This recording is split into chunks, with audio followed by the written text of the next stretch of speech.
ایک الزام احناف کے اوپر اور امام ابو حنیفہ رحمۃ اللہ علیہ کے اوپر یہ لگایا جاتا ہے کہ یہ قیاس سے فیصلہ کرتے ہیں اور احادیث کے خلاف فیصلے کرتے ہیں۔ قاری صاحب نے بھی اس پر کچھ روشنی ڈالی۔ اس سلسلے میں آپ کو ایک واقعہ سناتا ہوں۔ خاندان نبوت کے نمایاں فرد ہیں حضرت جعفر صادق، جعفر ابن محمد ابن علی ابن حسین ابن علی۔ حضرت علی رضی اللہ تعالیٰ عنہ کے پوتے ہیں علی زین العابدین، اور ان کے پوتے ہیں جعفر ابن محمد، جعفر صادق، محمد باقر، علی زین العابدین، حسین ابن علی، علی مرتضیٰ رضی اللہ تعالیٰ عنہ اجمعین۔ حقیقت یہ ہے کہ امام جعفر صادق، محمد باقر، یہ سب ائمہ اہل سنت والجماعت میں سے ہیں، مگر شیعوں نے ان کا اغوا کر لیا اور ان کی طرف ایک من گھڑت فقہ منسوب کر کے اس کا نام فقہ جعفری رکھ دیا، جبکہ ائمہ اہل سنت میں سے ہیں۔ حضرت جعفر صادق سے کسی نے جا کر شکایت کی، کیونکہ حاسدین بہت تھے امام صاحب کے، غلط باتیں گڑھ کر منسوب کرنے والے، ان سے جا کے شکایت کی کہ یہ ابو حنیفہ آپ کے نانا کی حدیثوں کو چھوڑ کر قیاس سے فتویٰ دیتے ہیں کہ اچھا بلاؤ۔ بلائے گئے، انہوں نے کہا تم قیاس سے فتویٰ دیتے ہو، حدیث کے خلاف فتویٰ دیتے ہو؟ تو امام صاحب نے فرمایا کہ اگر میرے کسی خاص فتوے کے بارے میں آپ کو یہ علم ہو کہ وہ حدیث کے خلاف ہے، آپ اس کی نشاندہی کریں، میں اسے رجوع کر لوں گا، لیکن اگر ایسا نہیں ہے تو میرا طریقہ سنیے۔ میرے سامنے جب کوئی مسئلہ آتا ہے تو میں سب سے پہلے کتاب اللہ میں اس کو تلاش کرتا ہوں، اگر مسئلہ صاف صریح مل گیا تو پھر کسی اور طرف دیکھنے کی ضرورت نہیں ہے۔ مثلاً انما الخمر والمیسر والانصاب والازلام رجس من عمل الشیطان، جن چیزوں کو اس میں حرام قرار دے دیا گیا اب کہیں اور دیکھنے کی ضرورت نہیں ہے۔ شراب حرام ہے، جوا حرام ہے، قرآن کی نص صریح سے ثابت ہے۔ اگر قرآن پاک میں مسئلہ صراحت کے ساتھ نہیں مل سکا تو پھر احادیث کی طرف رجوع کرتا ہوں۔ حدیث سے اگر مسئلہ ثابت ہو گیا تو پھر آگے نہیں جاتا، اگر حدیث کے اندر مسئلہ نہیں ملا تو پھر میں صحابہ کرام رضی اللہ تعالیٰ عنہ کے اقوال کو دیکھتا ہوں، اگر وہ متفق ہیں تو اس کو اختیار کر لیتا ہوں، اگر ان میں مختلف رائے ہیں تو انہی میں سے کسی کو چن لیتا ہوں اور اقوال صحابہ کے باہر نہیں جاتا، اسی دائرے کے اندر رہتا ہوں۔ اور جب مسئلہ اوزاعی اور طاؤس اور مجاہد تک پہنچتا ہے تو ہم رجال و نحن رجال، جب رائے اور اجتہاد کا نمبر آتا ہے تو جیسے دوسرے حضرات اجتہاد کر سکتے ہیں میں بھی اجتہاد کرتا ہوں۔ اس کے بعد فرمایا کہ آپ کہتے ہیں کہ میں حدیث کے خلاف فتویٰ دیتا ہوں، تو میرے کچھ سوالات ہیں۔ یہ بتلائیے کہ عورت کمزور ہے یا مرد کمزور ہے صنفی اعتبار سے؟ فرمایا عورت کمزور ہے۔ فرمایا اگر میں قیاس سے فتویٰ دیتا تو میں کہتا للانثی حظ مثل الذکرین، کہ عورت کو میراث میں مرد سے 2 گنا حصہ ملنا چاہیے، لیکن نص موجود ہے کہ للذکر مثل حظ الانثیین۔ یہ بتلائیے کہ یہ فیصلہ قیاس کے مطابق ہے یا نص کے مطابق ہے؟ نص کے مطابق ہے۔ فرمایا کہ یہ بتائیے کہ انسان جب خفین پہن کر چلتا ہے تو اس کی تلی میلی ہوتی ہے یا اوپر کا حصہ؟ کہ نہیں، تلی میلی ہوتی ہے۔ فرمایا اگر میں قیاس سے فتویٰ دیتا تو میں کہتا کہ خفین پہ مسح نیچے کیا جائے، اوپر نہ کیا جائے۔ اس طرح کے 2-4 مسائل جب امام صاحب نے سنائے تو انہوں نے فرمایا کہ مجھے غلط اطلاع پہنچائی گئی تھی، میں اپنی بات سے رجوع کرتا ہوں۔ اور یہ وہی طریقہ ہے امام ابو حنیفہ رحمۃ اللہ علیہ کا جو رسول اللہ صلی اللہ علیہ وسلم نے حضرت معاذ بن جبل رضی اللہ تعالیٰ عنہ کو تلقین فرمایا تھا۔ حضرت معاذ بن جبل رضی اللہ تعالیٰ عنہ کو رسول اللہ صلی اللہ علیہ وسلم نے یمن کا گورنر بنا کر اور معلم بنا کر روانہ کیا۔ جب وہ جانے لگے تو ان کو واپس بلایا اور بلا کر پوچھا بما تقضی، تم فیصلہ کیسے کرو گے؟ قال بالسنت، بکتاب اللہ، اللہ کی کتاب کے ذریعے فیصلہ کروں گا۔ پوچھا فإن لم تجد فی کتاب اللہ، فإن لم تجد فیہ، کتاب اللہ میں نہ ملا تو کیا کرو گے؟ قال فبسنت رسول اللہ، اللہ کے رسول کی سنت سے میں فیصلہ کروں گا۔ آپ نے فرمایا فإن لم تجد فیہ، اگر اس میں بھی نہ ملا تو کیا کرو گے؟ قال اجتہد برأیی ولا آلو، پھر میں اپنی رائے کو تھکاؤں گا، اپنے عقل سے کام لوں گا، خوب غور کروں گا، یعنی نصوص کتاب اللہ کی آیات اور احادیث ان کے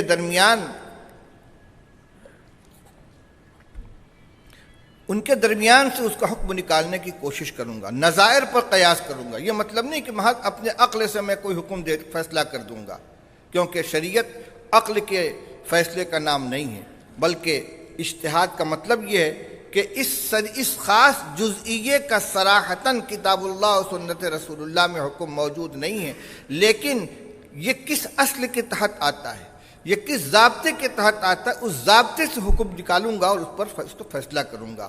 تو رسول اللہ صلی اللہ علیہ وسلم نے فرمایا الحمدللہ الذی وفق رسول اللہ لما یحب و یرضی۔ یہ الفاظ ترمذی شریف کے ہیں، کما قال رسول اللہ صلی اللہ علیہ وسلم۔ فرمایا اللہ کا شکر ہے جس نے اپنے رسول کے قاصد کو اس چیز کی تعلیم دی، اس چیز کی توفیق عطا فرمائی جس سے اللہ کا رسول راضی اور جس کو پسند کرتا ہے۔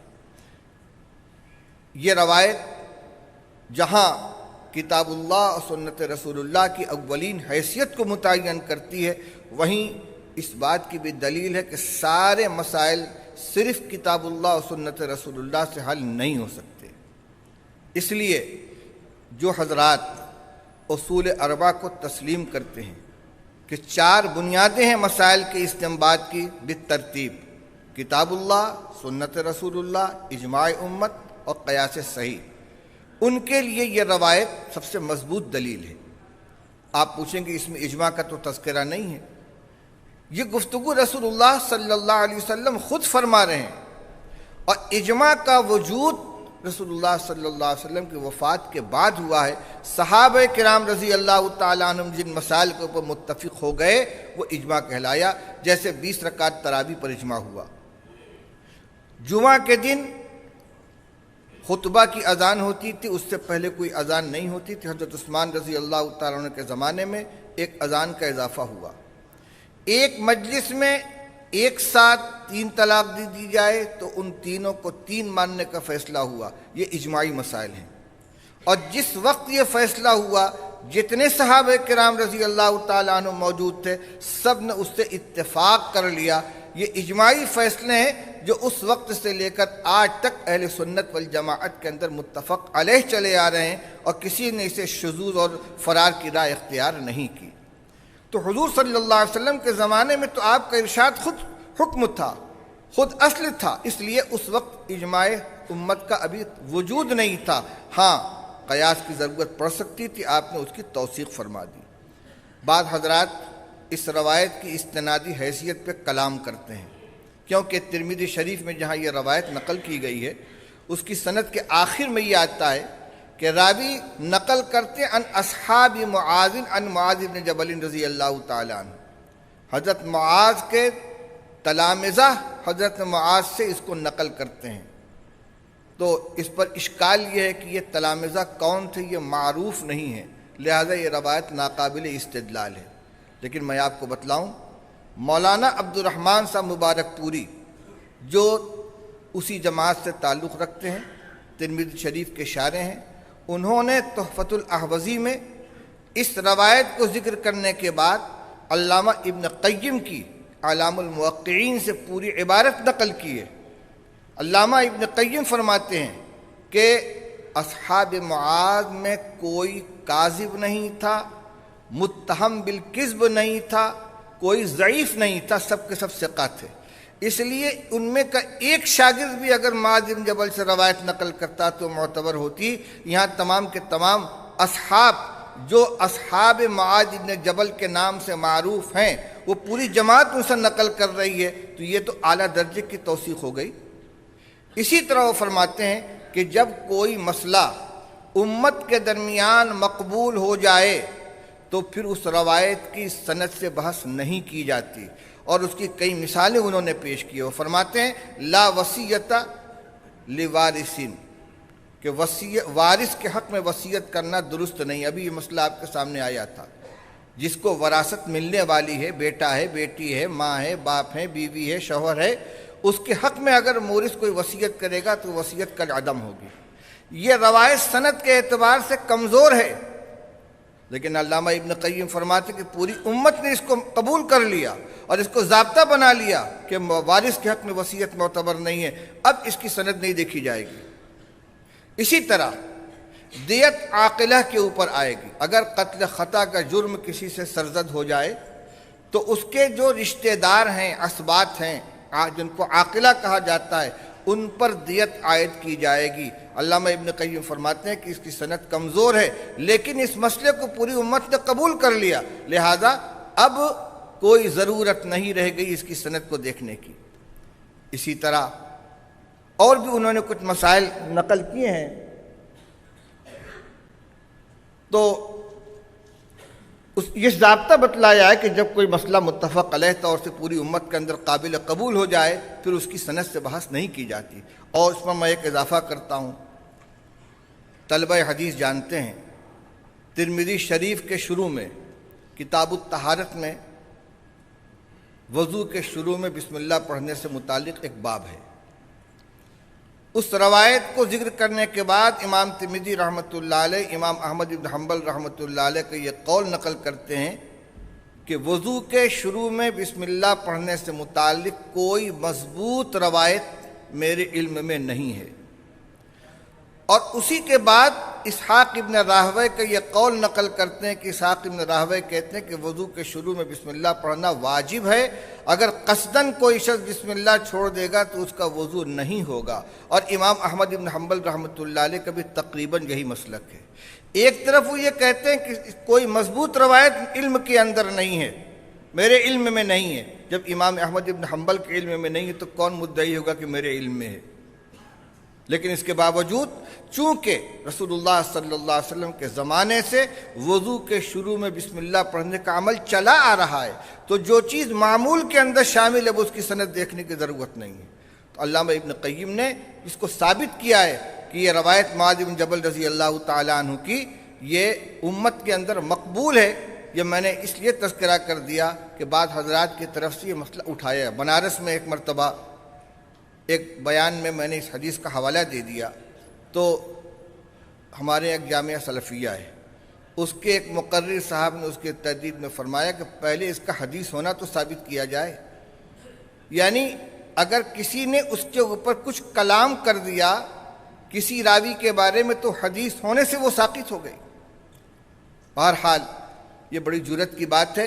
تو میں یہ عرض کر رہا تھا کہ امام اعظم ابو حنیفہ رحمۃ اللہ علیہ کے یہاں جو روایات کو سند کے ساتھ نقل کرنے سے زیادہ ان کی یہاں روایات کو اپنے اصول کے اندر جگہ دی گئی ہے، اور ان کا طریقہ استنباط کا وہی تھا جو رسول اللہ صلی اللہ علیہ وسلم نے حضرت معاذ بن جبل رضی اللہ تعالیٰ عنہ کو تلقین فرمایا تھا۔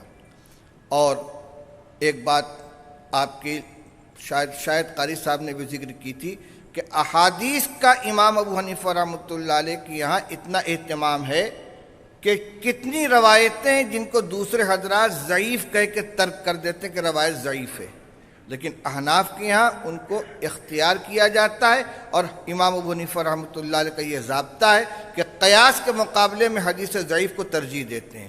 اگر اس کے مقابلے میں اس سے قوی کوئی روایت موجود ہو تو اس کی طرف دیکھیں گے، لیکن جس مسئلے میں صرف ایک روایت ہے یا چند روایتیں وہ سب درجے کے اعتبار سے کمزور ہیں تو ان روایات کے مقابلے میں قیاس نہیں کیا جاتا، کمزور روایت کو ہی قابل قبول قرار دے کر اس پر مسئلے کی بنیاد رکھی جاتی ہے۔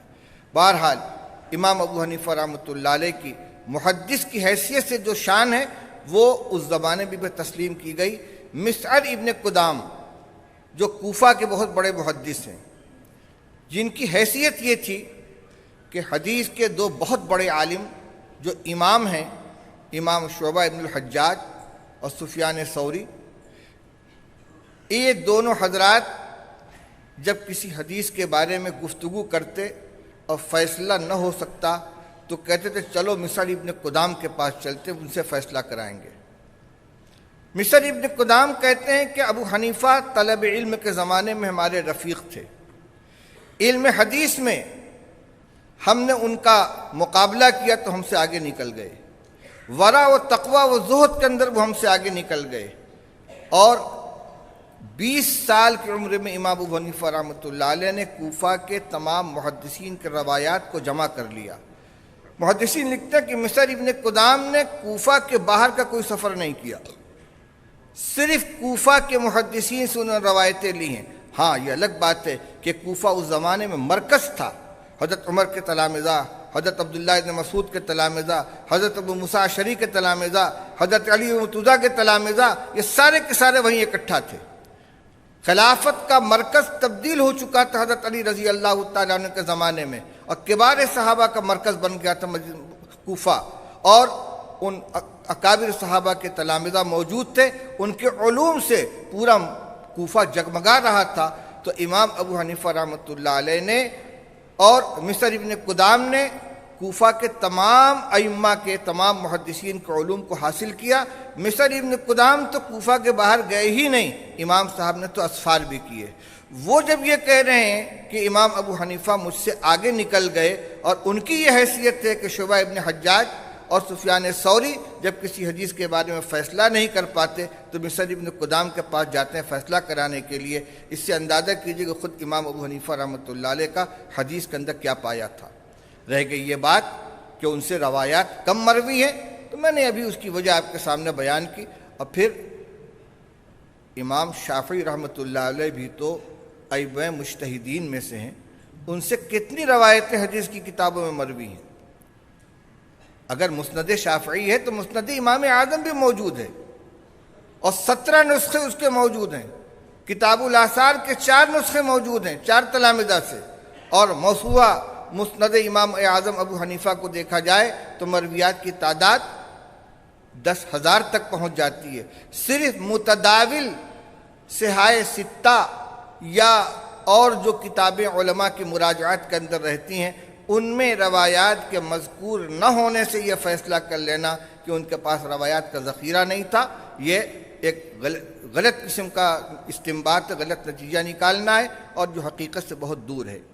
بہرحال وقت کافی ہو چکا ہے، اور جو باتیں میرے ذہن میں تھیں اس کا بہت بڑا حصہ ہمارے پیشرو حضرات نے آپ کے سامنے بیان کر دیا تھا۔ اس اجتماع کا جو انتظام کیا ہے ہمارے دوست قاری اسامہ محمد رفیق صاحب اور ان کے احباب اور معاونین نے، یہ بہت اچھا کام کیا ہے۔ میں پوری جماعت کی طرف سے ان کو مبارکباد دیتا ہوں، اور اس کانفرنس کا انعقاد جن بڑوں کی اجازت اور ان کی رہنمائی میں ہوا ہے وہ سب ہماری طرف سے شکریہ کے مستحق ہیں۔ خادم الحرمین الشریفین ملک عبداللہ ابن عبدالعزیز، اور نئے جو ہمارے وزیر شؤون دینیہ ہیں شیخ کیا نام ہے سلیمان ابو الخیل، ابھی نیا آئے ہیں، نیا نام بھی ہے میرے ذہن میں نہیں بیٹھا ہے۔